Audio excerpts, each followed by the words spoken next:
Ah. Il faut un inspecteur des travaux finis, 3 personnes qui regardent. Féminin. Voilà.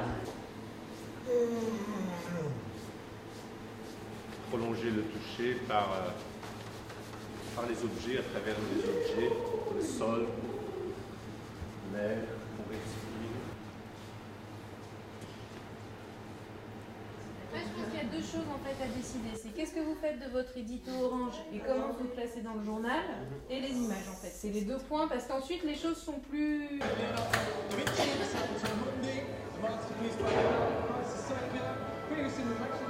que je peux essayer de la tenir? Je vais regarder ce que ça donne. Ah non. En vrai, il y a largement de quoi faire en escargot et en appartement.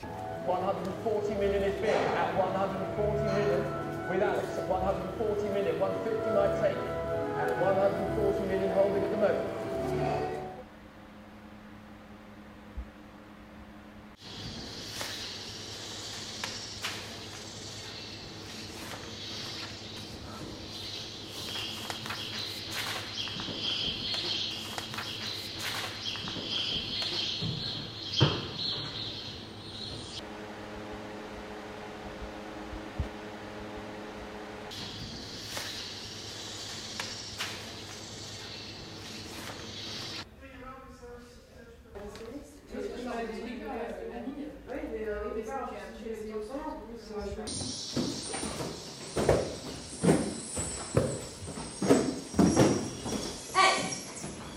Non, sur la glace, peut-être pas.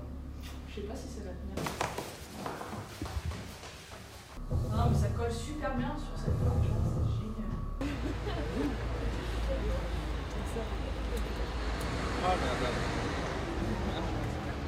T'as vu le système D? Ça va bien.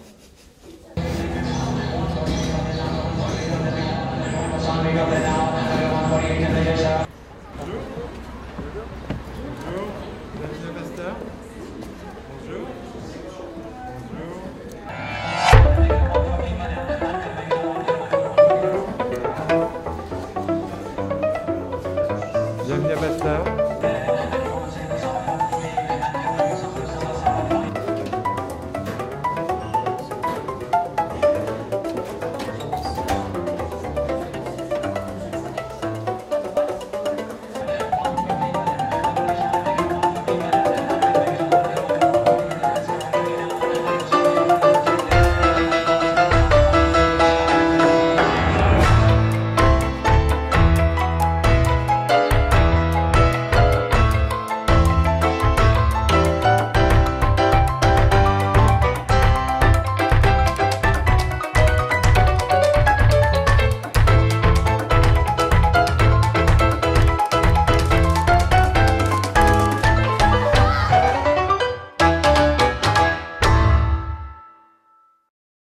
Tu veux que je la refasse? Ouais. Nous, on va pas être participants, on va être facilitateurs.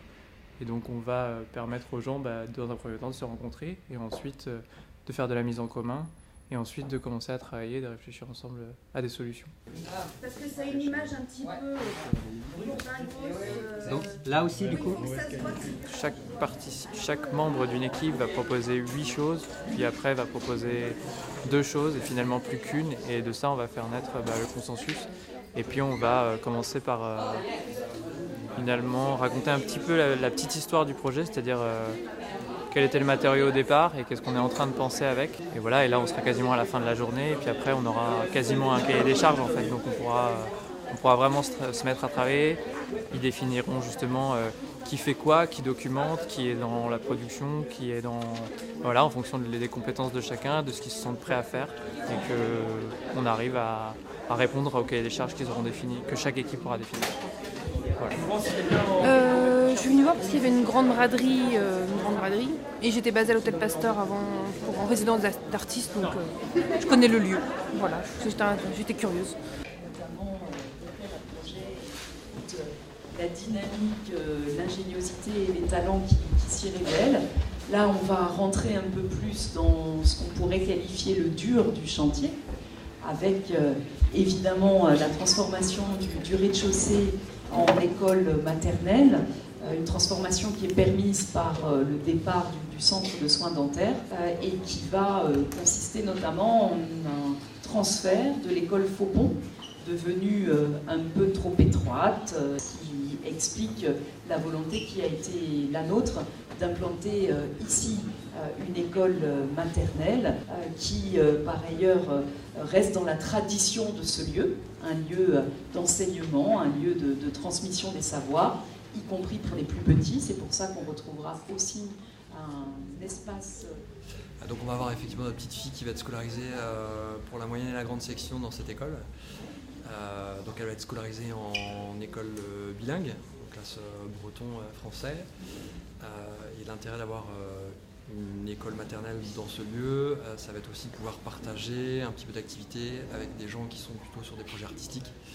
Et puis lui faire découvrir des expositions, des types d'activités auxquelles elle n'aurait pas accès dans une école qui serait fermée à un autre type de public.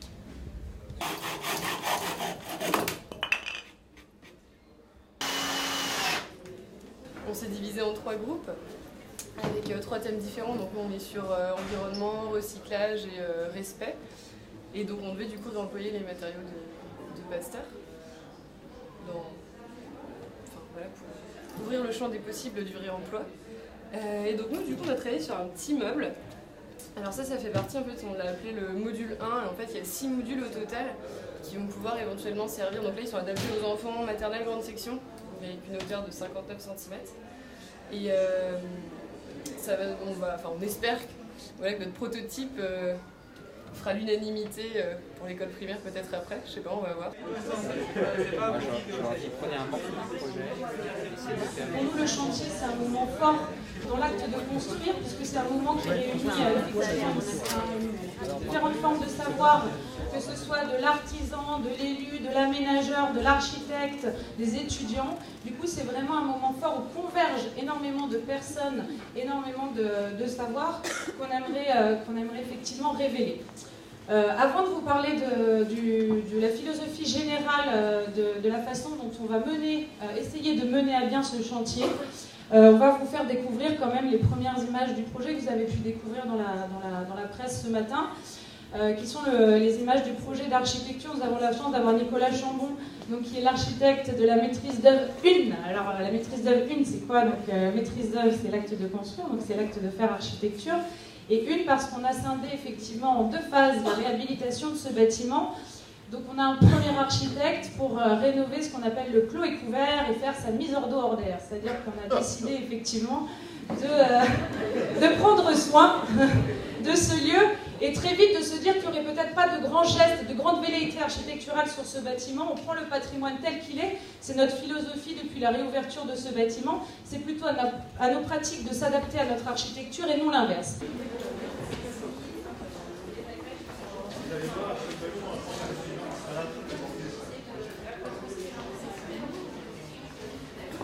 Et on commence à un prix de base, 50 € le tout.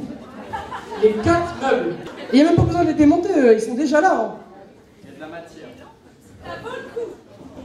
50 €, 50 € une fois, 50 € 2 fois. Architecte, est-ce que vous trouvez ça cool ou pas? Ouais, c'est marrant. La partie du coup recyclage matériel et la partie recyclage végétal avec le bac à compost et les bacs de semis. Et là, un module de récupération d'objets, et puis là, du coup, de démontage et de stockage des petites pièces. Adjugé à monsieur.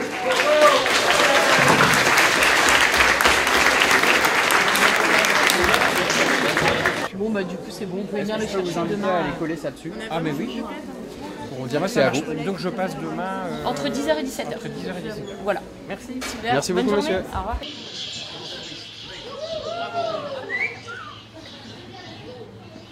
On va essayer. Ça, c'est le tiroir des paillasses, ça, c'était des poignées qu'il y avait sur je sais plus quoi. Pour cacher le pas de vis, on a découpé des flexibles qu'on a mis là. Là, vous avez les carrés de luminaires néons. Ce que vous voyez en dessous, là, les panneaux, c'est des panneaux de porte, des portes toutes fines qu'il y avait qu'on a découpées.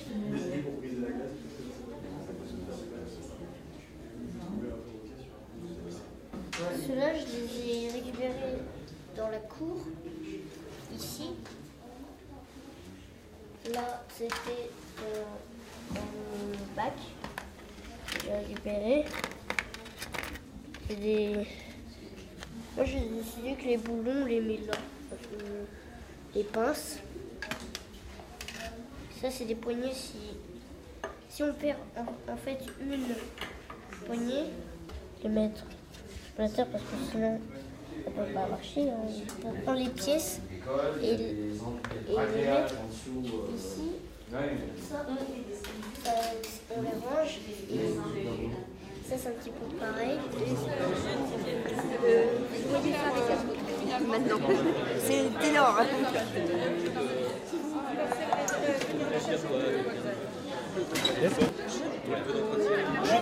J'ai bien entendu. Voilà. Ok. La boîte à prix libre est là-bas, mais regarde, on a une autre par ici. C'est pas grave, François. Il est venu et il a pris une table lumineuse. Il a pris une table lumineuse. J'ai mis de côté une, tu sais, les tables.